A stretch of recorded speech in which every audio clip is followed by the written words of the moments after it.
Thank you, Ethel. Now, just when you think you've got those electronics figured out, they go kaput. So we'll do it the old-fashioned way with a backup plan. Jeevan, if you would advance one screen, please. Thank you. This is the design on your bulletin cover. So it raises the question, of course, of how do things get broken?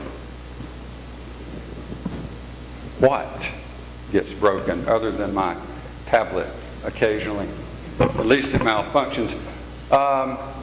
This image is a wonderful image, I think, and the artist is listed in your bulletin. I'm not sure I can pronounce his name. Bernard Guigenon and Lucille Soufflet have created this life-size image of, obviously, a plate that's broken.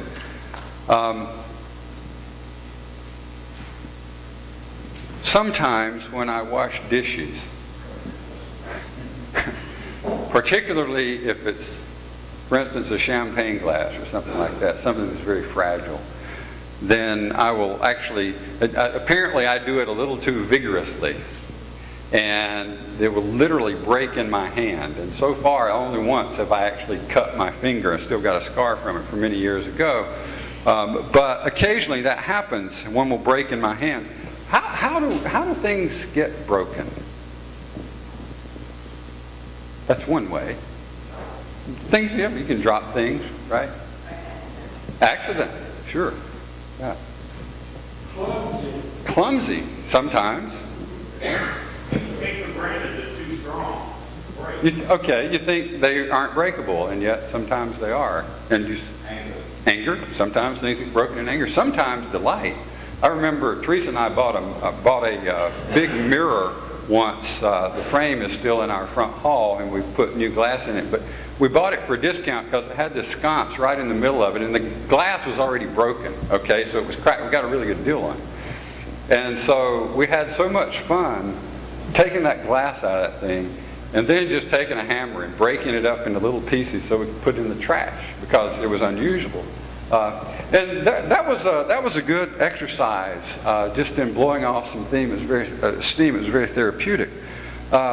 Sometimes you drop things, or you're clumsy, you knock them off, whatever. Going down the sidewalk the other day, I was on my phone, and my son Daniel really takes me to task over stuff like this because he tells me all the time, you don't put any protection on your phone, you don't have a cover on it, and you're going to break it. And that's okay. So I'm going down the sidewalk the other day, and I'm talking on my phone, and of course completely preoccupied, and I get off the phone and moving on to the next task in my mind, and I absentmindedly just went to slide it in my back pocket, and then I heard this sort of, thud down on the concrete, and there was that moment of anxiety where I just held my breath as I picked it up, and oh, thank goodness. It was okay, and it's still working. But sometimes that happens. And I was glad it wasn't one of those other phones, by the way, because I understand they break pretty easily. But I was lucky. Things do break sometimes. Laws sometimes get broken. It's not just glass or things like that, or cell phones or electronics. Laws sometimes get broken, and sometimes, as a week or so ago, they get changed in the judicial system, because the judicial system is designed to protect the rights of those citizens from other citizens. It's designed to protect the rights of the citizens who are often minorities from the masses themselves. In the time of the Levitical writer that Ethel just read from, there were laws about things, really about people, that were broken. For instance, if one had an infirmity, physical infirmity, mental infirmity, whatever, one wasn't allowed in holy places. In other words, one could not enter into the place where the curtain separated the outside from the inside, where the altar was and where the presence of God was thought to be. One could not enter into that place. What Ethel began reading there, sort of and I set it up this way, it's not your fault. I started it in the middle of a passage, really. A widow, one who is divorced, a harlot, one who's been defiled. These he shall not marry. Who is he in this passage? I'll give you a hint. It's Leviticus. It's priest or Levite. It's one of the tribe of Levi. And you remember, I diverted from the lectionary today, but we've been in the Exodus saga. And in the Exodus saga, something happened last time we used the Exodus passages, and Moses was up on the mountain and getting the 10 Commandments, or 12, according to our window, and comes down to this. These people have formed a golden calf, right, under Aaron's leadership, because they didn't think Moses was coming back. They didn't know where God was. And so they said, we need a God to take us on to the promised land. Moses comes down, smashes the 10 Commandments, breaks them all, turns around and goes back up, has a conversation with God about God's people. God says, no, they're not my people, they're your people, Moses. Do something about them.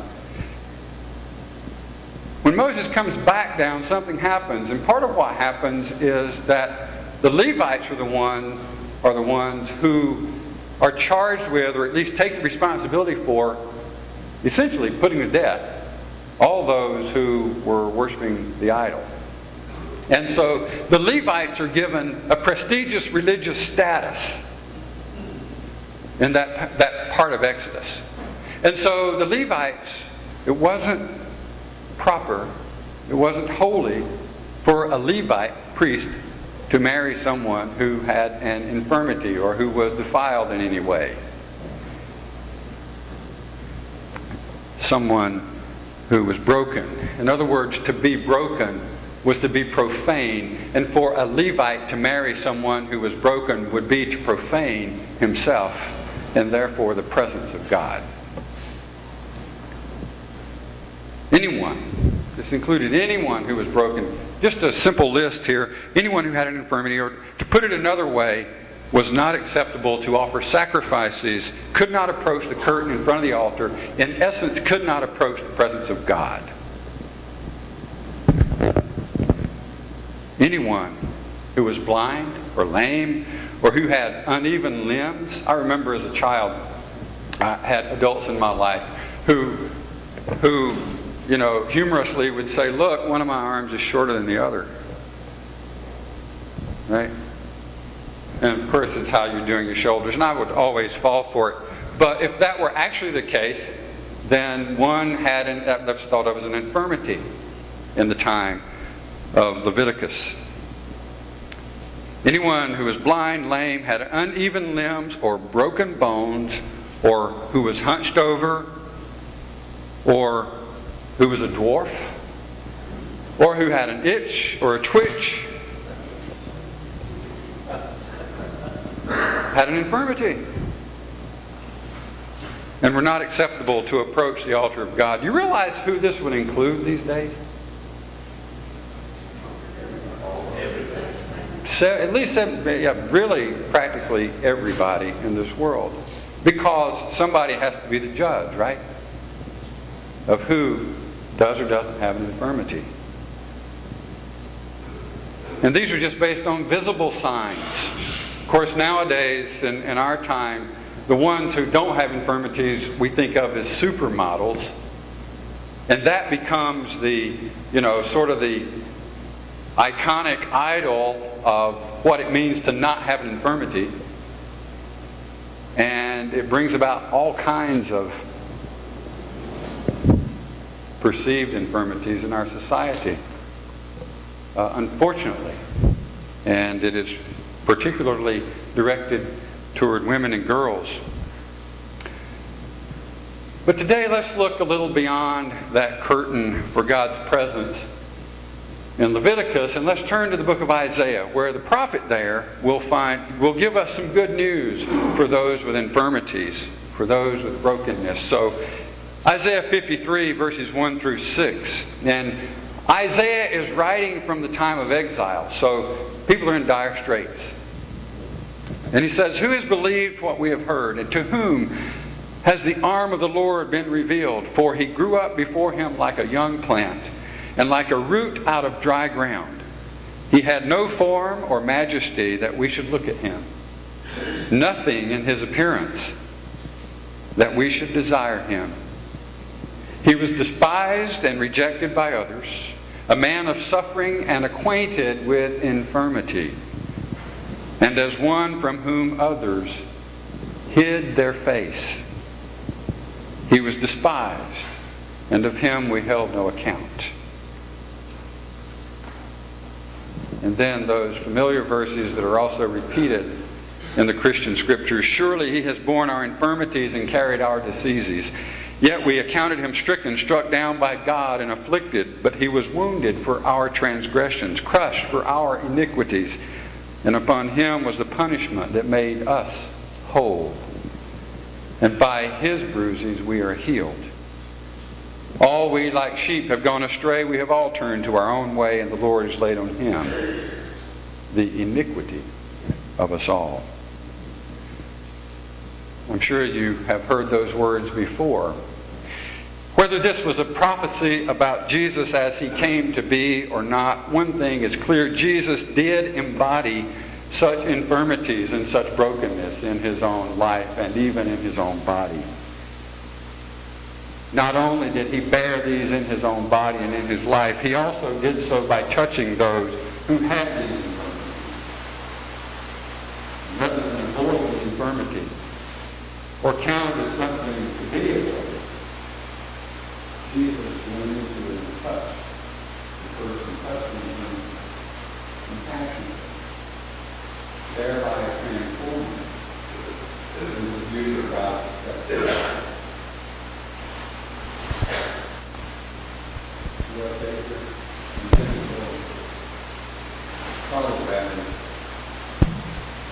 Let's turn that off. I'll go back up here.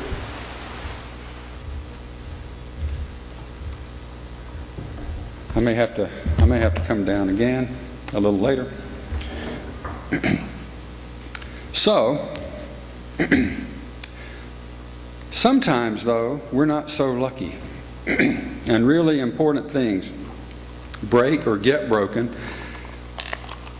Not just plates or glassware. We didn't really go into what actually gets broken, but plates or glassware sometimes gets broken.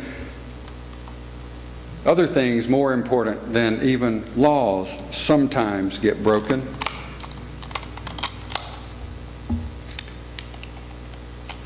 Things like electronic listening devices, or relationships. Let's try it again, Wayne. Testing, 1, 2. We're back on. Thank you.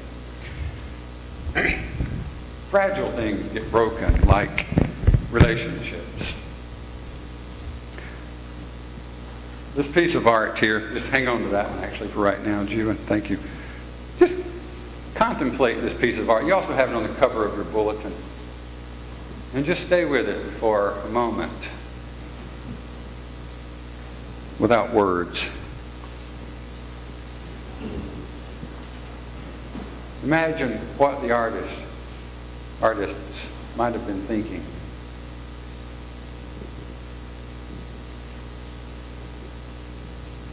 Is it a testimony of our time or of their time? Is it identifiable in your own life right now in some way?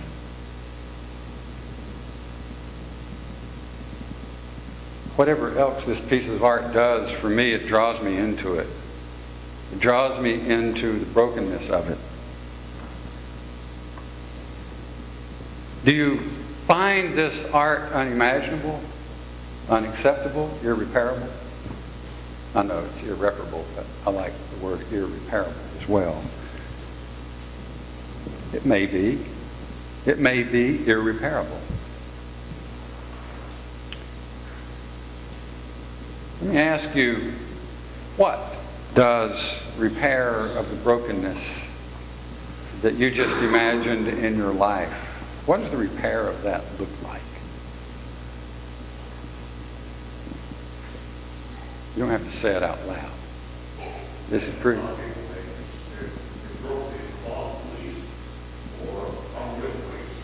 Okay. Beliefs can be broken, but let's just let people sit with your own, whatever it is in your life right now, and how you imagine the repair of that to happen. What does it look like? It may look like a single piece coming back together as if nothing ever happened. Unfortunately, that's usually impossible when things are broken, but if you'll advance one more slide, Jeevan, I'm going to tell you a little story about this platter. Now, you can't see it very well, and this is a small picture. I'm going to get to a bigger, actually, advance through about 3 or 4, and I'll stop you. Keep going. You see some of the brokenness.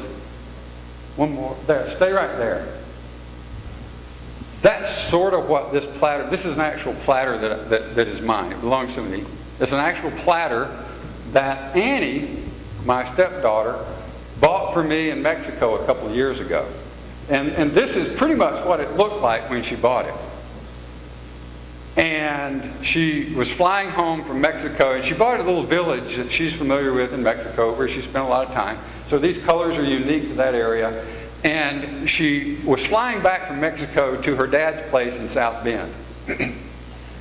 I know, bad night last night for South Bend. And she put it up on a shelf in her closet. It also had serving dishes with it, which do not appear in the picture now. But there were little serving trays all the way around this thing in the same design. Well, something happened one day in the closet, and lo and behold, and this thing was packaged up, and lo and behold, the shelf fell. And she went in and picked it up, and of course she could hear the pieces rattling together and knew it was shattered. So what did Annie do? She brought it home to Davidson and gave it to me anyway. And all those pieces. And then she and her friends sat around the dining room table a number of times and started gluing this thing back together. If you'll back up a few frames, even you can catch some of what it looked like. Keep going back. Yeah, there's a good shot of what, even after they glued it back together. Actually, you know where this break came from is where actually after Annie and her friends had glued as much of it back together as they could, Teresa started working on it, my wife. And she was really, her goal was to make this thing look as if nothing ever happened to it, as if it was never broken. In that process, though, she, one day, as she was working on it and getting up from where she was working on it, knocked it off the little table. And this is what happened then. So this thing it's been through the mill of brokenness. Yeah. And keep, now if you'll scroll down to the end result again, please. Actually, back up. Yeah, one more. And you can see there's a lot of fractures in this. All right, now if you'll go, Jeevan, to there, back up, there, just right there. Got it. Thank you.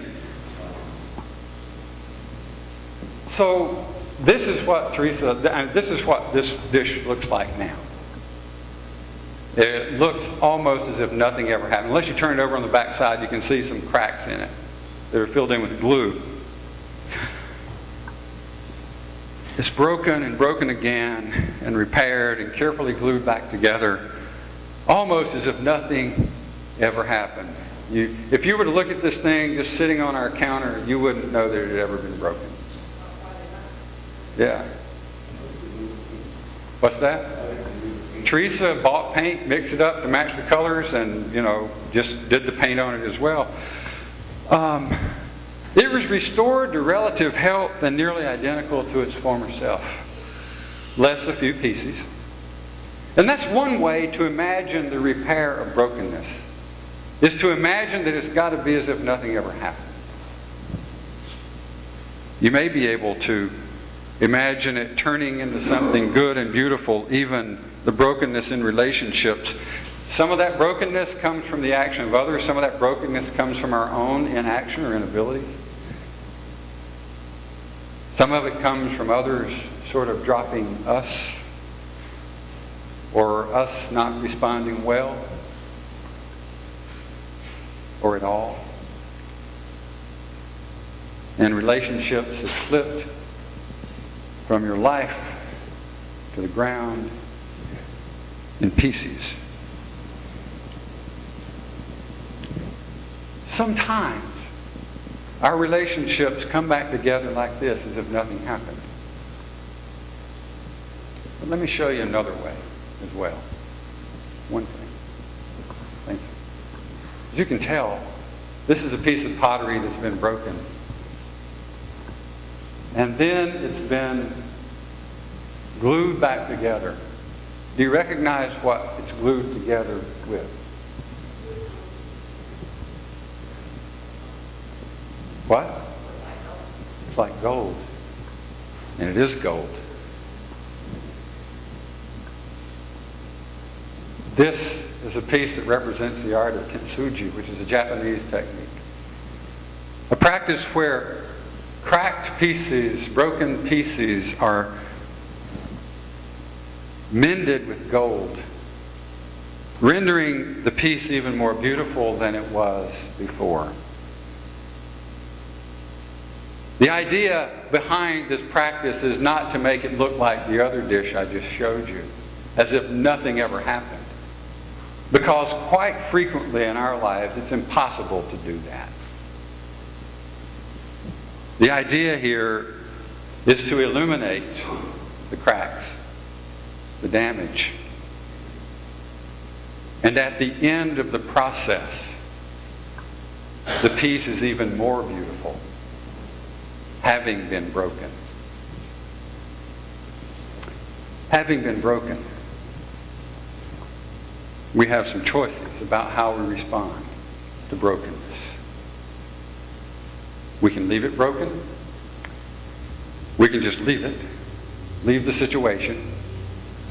We can participate in the painstaking process of creating art from it or putting it back together. But in relationships, that means acknowledging the brokenness, acknowledging our responsibility, and agreeing to work together to put it back together to whatever degree that repair is possible. Who knows? If we were to give ourselves to the golden artistry of God's hand, we just may find our infirmities and our brokenness transformed by the Christ, who transforms our hopelessness into hope and gives us gold in between the cracked and shattered pieces of our lives and relationships. And who knows, with giving it to Christ, we may just find something more beautiful than what it was before. You can scroll down another couple of pieces. I just want to give another, back up just one, please. I'm sorry. There's another example. And then one more frame, please. I love this one. I love this image. You see what's happening here? These two pieces have been repaired. And it's almost as if this one is in mid-air, about to drop again.